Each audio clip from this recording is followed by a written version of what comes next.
Oh, Karen, Yeah. don't forget, Tuesday is Squeak's birthday. Hi. Hey, everybody. I'm so glad you're here. It's 7:00, so it's time to say hi. Howdy. I'm back to my Sunday evening 7:00 live, and I'm glad you're here with me. I saw some people were chatting in the chat earlier. Chatting in the chat. I was chatting in the chat earlier. Then I had to go do stuff to get ready. So I'm ready. I'm here. I'm glad you're here with me. I'm glad you're here with me if you're here live, and if you're watching the recording later, I'm glad you're here with me too. So I know I saw Randy was in here earlier, and I know Swifty is here. He's here. Andy's here. No, I'm not. Well, I won't tell. But yeah, so hey Randy, good to see you too. And I know Mark's here from Ram Detecting. Hey Mark, good to see you. And Squeak, I know you're here. Squeak, awesome. I'm gonna do a tutorial on these glass pens. I think you saw my video I posted today of that. So I'm gonna go into that in a little more detail today. So that's what I have planned. To play around with some glass pens, and also to do my giveaway for the Artful Advent. I'll be doing the random number generator at 7:30. So um, yeah, that's exciting. I really like this book. It's actually kind of hard to give it away. And I said that to Swifty, and he was like, "Well, what are you gonna do with it?" And I was like, "I don't know. I just really like it." Hey, Corn, you dig it. Welcome. Glad you're here with us. Um, and hey, Squeak. Mark said over at Ram Detecting said that Squeak should be ineligible for this drawing since she won last month, and I have to agree it's only fair. You could only win, 1 month, and then you have to take a break. So Randy won October, so he's eligible again. I think that's fair. But I don't know, Squeak. I have something on the way to you for your birthday on Tuesday. So even though you might not be able to win this, um, something special is on its way to you for your birthday. So, and Squeak's birthday is Tuesday, if you didn't know. So just 2 more days. Also, part of my giveaway from this book, I asked folks what was their favorite drawing from this Advent series that I did, counting down to all the way to Christmas, here with Santa Claus on Christmas Eve, and Merry Christmas on the 25th. But the Christmas wreath has been one that a lot of people have really liked. Yeah, happy early birthday, Squeak. Let's see. Another favorite was the lights, all is merry and bright. People really liked that one. Mine is Saturday. I think. Hey, cool, Mark. Happy birthday early. Which other ones were really popular out of the book? A lot of people chose this one. Was the video for this drawing is like the one that I've gotten the most hits on recently on TikTok. I think it's up to 600 something. So people really like to light a Christmas candle on TikTok. And here on YouTube, people said mostly the wreath and the lights. And I have to think about what the other ones were. But I like them all. One of my favorites, sort of here at the beginning, was Jingle Bells. I really like how that turned out. And this one is a really good example of drawing with the glass dip pens. Drawing with ink is a little bit different for a couple of reasons, because one, you can't erase it. There's no redo, undo, take two. It is what it is. So it's kind of a good lesson in just going with the flow.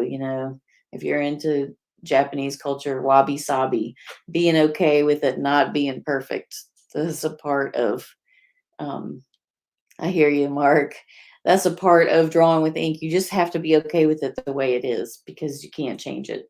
And especially like in this instance, I'm drawing in this book. It's not like I can take out a page and redo a page. It's just, it is what it is. And that's kind of freeing in a way, like you don't have to get hung up on what you think might be mistakes. You're just going with the flow. So that ink drawing, going with the flow, that's a good one. So that is one thing that I like about ink drawing. It's different than other kinds of drawing, where you might start with a pencil or something. But another cool thing about this drawing is it shows some really good ink drawing techniques, like the bells are shaded using cross hatching and hatching. Hatching is little lines next to each other, and cross hatching, of course, is just little lines crossing over each other. It sounds really simple, and it is really simple. So that's one of the fundamental ways we make shading with ink. So we're going to be doing a series of videos coming up here too. I'm going to talk about some previews, some things coming up, some previews. I'm getting all sidetracked because there's too many things to talk about. I'm going to do a series of ink drawing technique videos, so check those out. Those will be coming up soon this month. The giveaway, I'm going to be picking the number at 7:30. So I'm going to be giving away my drawing book and the Wetchahoosie sticker and one of Swifty's Dig It All Y'all buttons. So that's for the lucky winner. Good luck, whoever it is. And let's take a look at this drawing pen set. It's been my favorite new art thing for quite some time. I got it on Amazon. I've got the link in the description of this video and pretty much all of my ink drawing videos. You can find the link there.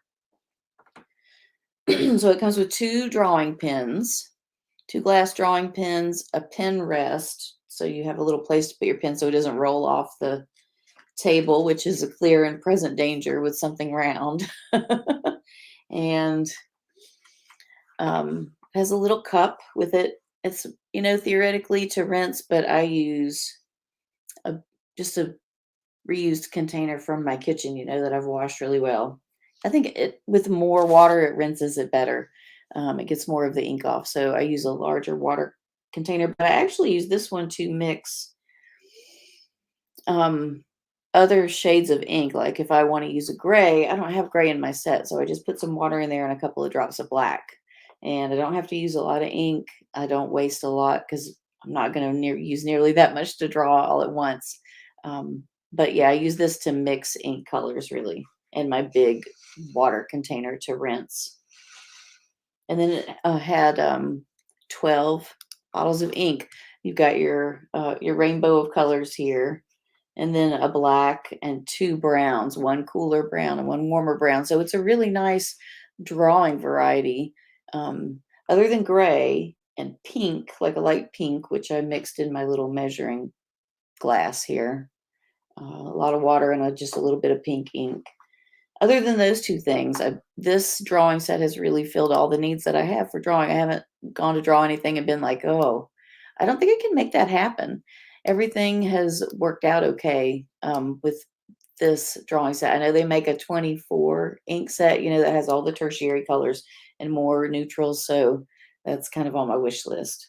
But for now, I'm going to stick with these and just use my little cup and mix whatever inks I need. So the inks themselves actually have really nice glitter in them. You can see it it's gold.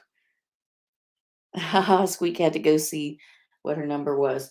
So in the video that I posted today, I showed you how I use my ink box here as my ink stand too. So I set it up so that I don't accidentally knock over these ink bottles, because I think that might be a small disaster. Hey, Johnny Small Pepper, welcome. So I just shake the inks a little bit to mix up the glitter in there. And then I have a whole separate video about uncapping an ink bottle neatly, because there's a little trick to it. So I uncap my bottle and then I put it right back in the box here. The lid can tuck right where the lid goes. And then the little stopper sits right in there. So while I dip my pen in here, I'm not going to knock my bottle over. If the cats walk by, they're not going to knock my bottle of ink over. So this is a really handy solution that I've come up with. And It works for me. I hope it works for you too. So I just uncap a couple of bottles of ink at a time, whatever colors. Last night I almost drank my paint water. Hey, I hear you, Mark. I have a rule about where I keep my things that I'm going to drink. My water cup is way over here. Far, far away from anything electronic or the other paint water. Because it's way too easy to do. It's way too easy to accidentally, you're not thinking about that. You're thinking about, you're absorbed in your art. You're in the flow. So yeah, don't drink the paint water. All right, so I got some green going. I think I'll do a little purple with it. And then I'll show you how I use those pens. So this is how I set up my workspace. I've got the inks that I'm going to use here open. Got this messy bit that I'll just set aside. I've got some clean paper towels that I'll use to dry my pen as I go. I've got my water container. So, oh yeah, it looks like this would be so complicated and difficult, but it's like the easiest of the easy, really. There's a couple of little tricks, and then you're on your way. I think doing this makes it a lot more accessible to, like, especially if you don't have a dedicated art space. Like, let's say you're just sitting at your kitchen table, you really wouldn't want to spill these inks all over, but this makes it a lot easier to not do that.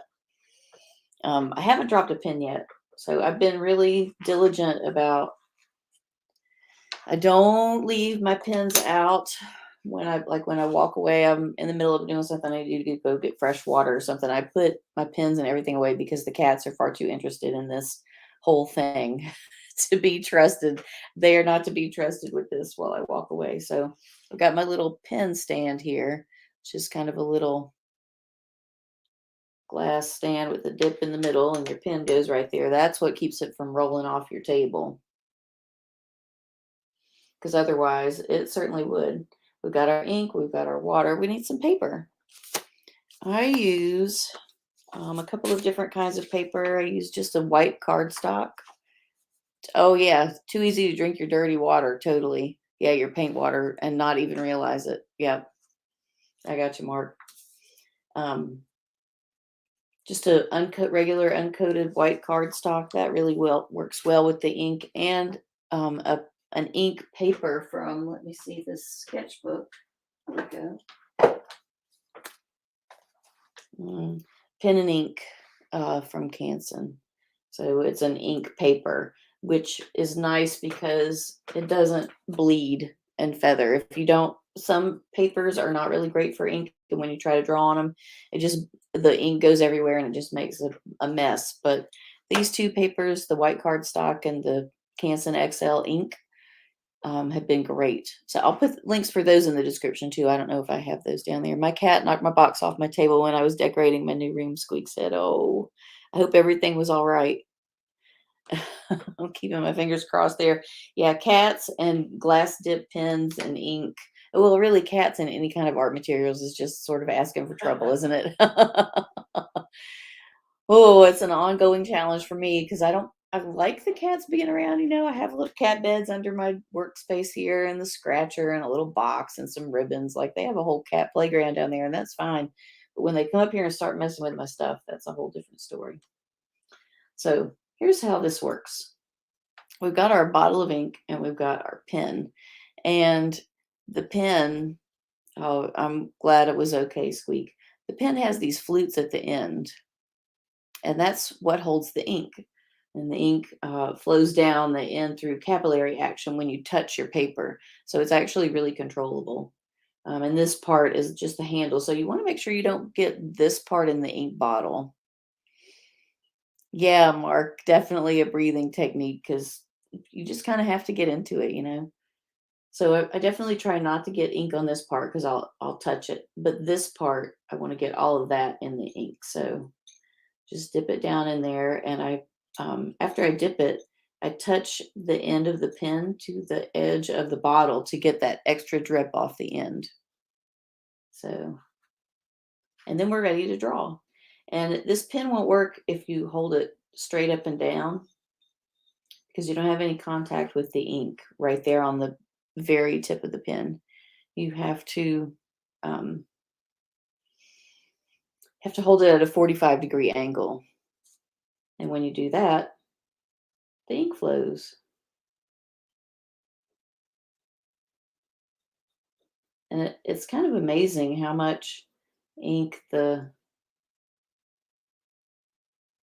pen can hold. It makes a really nice even line. And this is the pen that has the thicker end or nib. That's what we call the end of a pen, a nib. And this is the thicker of the two drawing pens. And this one, once you've made your first line, I do this a lot when I'm lettering. I go back and I make part of my line wider with this pen. When you do that, it is really good about filling in.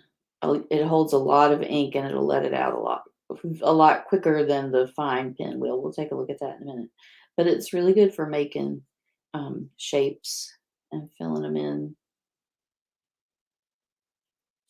And with the nice glitter on, the nice glitter in this ink, you can see it when you draw a line. It's pretty subtle. But when you have a shape, it gets a really nice sheen of the glitter on it. Yeah.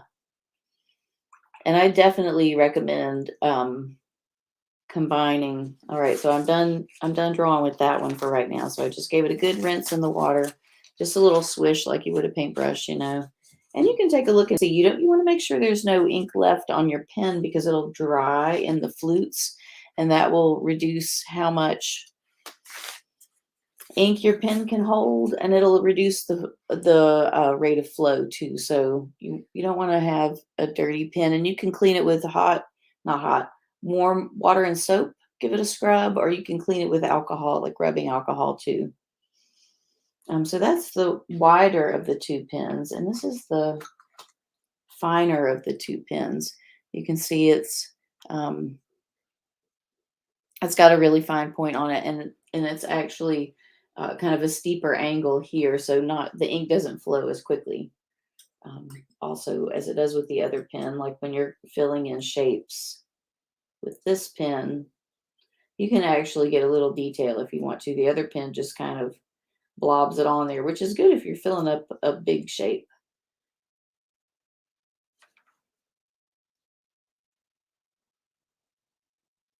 So if you just hold it at that 45-degree angle, you can pretty much draw anything.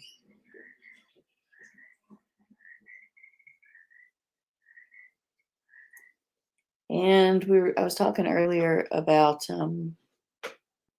drawing techniques, and I mentioned hatching. Running out of ink there. Hatching and cross hatching, and I said that hatching was just a series of lines, and cross hatching is just lines over them. So I wanted to share a little bit. Another thing that I did when I first got this set, and what I recommend that you do this when you have a new set of paints or new oil pastels or inks or whatever kind of media you have here it is. Do a test page. So in my ink pad here, I did a test page. I took all of the inks from my set and I wrote down what number they were so I could tell later. And I did different techniques here. So just some lines, a little bit of scribbly cross hatching, some neat cross hatching. I can get a little closer. So a couple of different kinds of cross hatching, what it looks like with a brush. If I just put the color on with a brush, and did that with all the different colors. And I noticed that these two colors tend to bleed a little bit more than the rest of the colors. And I haven't figured out why these two reds, this red orange and this red, kind of bleed a little bit. But I did a little experimenting with the different sizes of pens. And if I don't use those colors very often because they're so different in their line quality, but if I do, I use the smaller pen so that the line doesn't spread quite as much. And that's the kind of thing that doing a test page could really help you.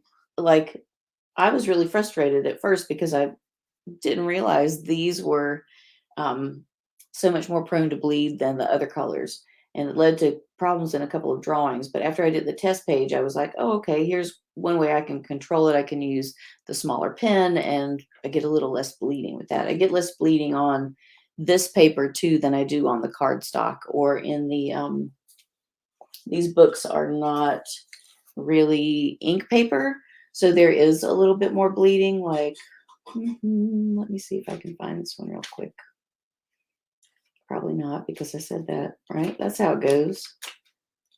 No. Anyway, when I did the carrot nose on the snowman and the snow globe, oh, there it is. In the snow globe, that's one of the inks that really bleeds. And I got just a little too much on there and it went to town. It works for a carrot. It's okay. But that kind of thing with that red and orange ink, the test page can really help you with that. So yeah, I recommend a test page, especially with these inks. And if you were thinking about mixing colors, their test page would be a great place to experiment with that too. Because you can use these glass dip pens, not just with the inks they come with, but you can also use them with liquid watercolors. Yeah, so that opens up a whole new possibility, because the liquid watercolors are just as concentrated as these inks, but they're a lot less expensive. So I wouldn't feel bad about mixing a lot of different colors. Like these, I'll just stick to the colors that I have. But the liquid watercolors would be fun to mix a lot of different colors and really do some fun drawing with that. Yeah, they are so fun. So it looks like we've got about 8 minutes before it's time to figure out a winner for the Artful Advent. Are you getting excited? I am. I'm excited for whoever's going to win this time.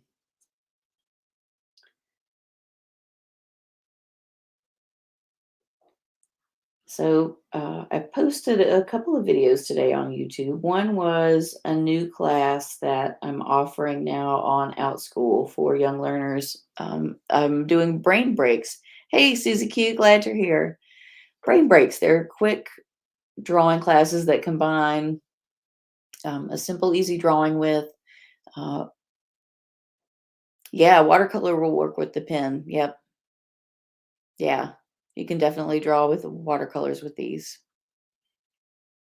Howdy, everybody. Hey, thanks, Swifty. Yeah. While you're here, if you like what you're seeing, you like what you're hearing, if you're here live or if you're here later, be sure to hit that mash button. Tell YouTube you like it too. You know, they need to know. So what was I saying? Something about something. Oh, my new class is on Outschool. That's right. Brain breaks.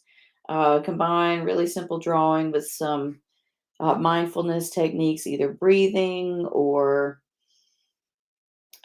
ways to focus our attention and change our mental and our physical states. So those are some interesting classes for young people. I'm actually thinking about doing some for grown-ups too, because I've gotten some feedback from parents who have kind of heard part of these classes while I've been teaching their students on Outschool and said, this was a really great class. I wish I had one for adults. So I thought, well, maybe I should do that. So if that's something, that might be interesting to you, some meditative drawing or painting or even just relaxing techniques for drawing and painting and relaxing. If that sounds interesting to you, hit me up and I might think about doing that, offering for has been hit. Thank you. Offering some classes for adults too. I think I'll also share some of my favorites here on YouTube. So be looking for a couple of brain break videos coming up. Hey Karen, how much are your classes? Hey Squeak, so my classes on Outschool, there's kind of a range from $12 to $15 per class. and they're 45-minute classes. My brain break classes are 25 minutes, and they're $9. So it's really reasonable. Um, and I also have some other classes on Outschool art classes that are longer, like kind of 8-week or 4-week more academic art classes. So if you're looking for a longer art class, something that is a little more encompassing, where you look at a little bit of art history, culture, learn a little bit of foreign language, look at some maps and talk about geography, um, look at some art, learn a new art technique, get an art challenge where you can like combine your original ideas with what we'd learned that week. If that kind of class interests you, I have a couple of classes like that on Outschool too. One is K-2 Art with Heart. It's a tour of the world. We visit every continent except Antarctica. Or yeah, except Antarctica. We stop twice in Europe because it's fun. And there's a 3 through 5 class, Art with Science, that covers a lot of science topics and how they intersect with art, things like scientific illustration and John James Audubon, um, combined with realistic drawing techniques. So if you're looking for art classes for your young learner, those are there on Outschool too. I have a whole wide variety of classes there to check out. So I'll make sure I have a link for Outschool classes in my description today too. Oh yeah.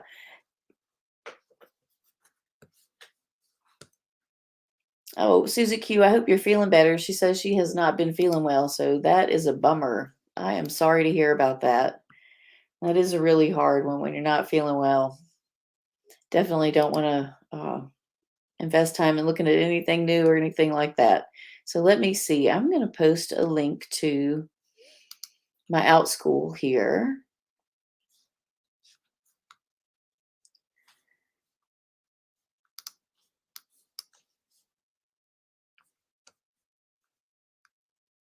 Or maybe one of my classes, that would be easier. Since we were talking about brain break, I will post a link to my brain break drawing a scribble doodle class. That's one of my 25-minute classes that's now available on Outschool. And in this class, I combine a really simple drawing technique, the scribble doodle, with some mindful breathing, and uh, use the steps of the drawing to cue us for that breathing exercise that helps us get lots of oxygen to our brain. So it seems really simple, but there's actually a lot going on there. And where did that tab go? This is a lot like doing this live is a lot like teaching. I teach on Zoom all week. So I have this iPad where you can see my hands, right? I got the project going. I've got my webcam. I've got my computer. This is what I do all week. So it's just like being at work. I am so blessed that this is what I do. It's amazing. So here's my link for my Scribble Doodle class there in the chat. And I'll leave some more links in the description to this video too.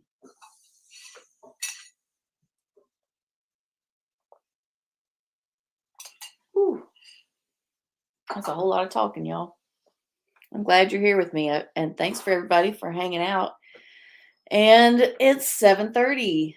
Drum roll, please. That means it's time for contest.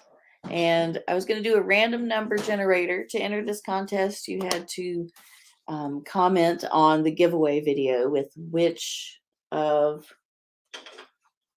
my Advent drawings you like the best. And you had to pick a number between 1 and 100. So you told me which drawing was your favorite. You chose a number between 1 and 100. You entered the contest. And now I will use the random number generator to pick who is going to be our winner. Yep, yours is 33, Mark. I made myself a cheat sheet actually before we got on. So I've got everybody listed here, but I am going to double check because, you know, I make mistakes. I'm a person. People make mistakes. So let's see what the random number generator has to say. I bet I can share it here.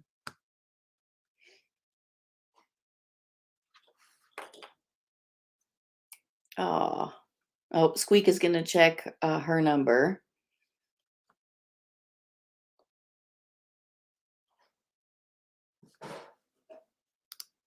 Okay, I'm getting it here. I've got share screen.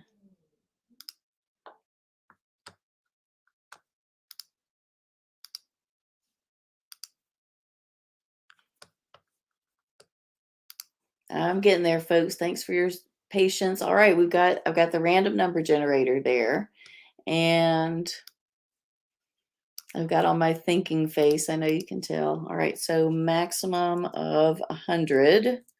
Good luck, everybody. And Swifty entered the contest, but he's automatically disqualified because he guessed 999. What? So he's out, but everybody else, good luck. Here we go. Generate. And the number is 77. So let's see who's closest to 77 here on my list. Let me see.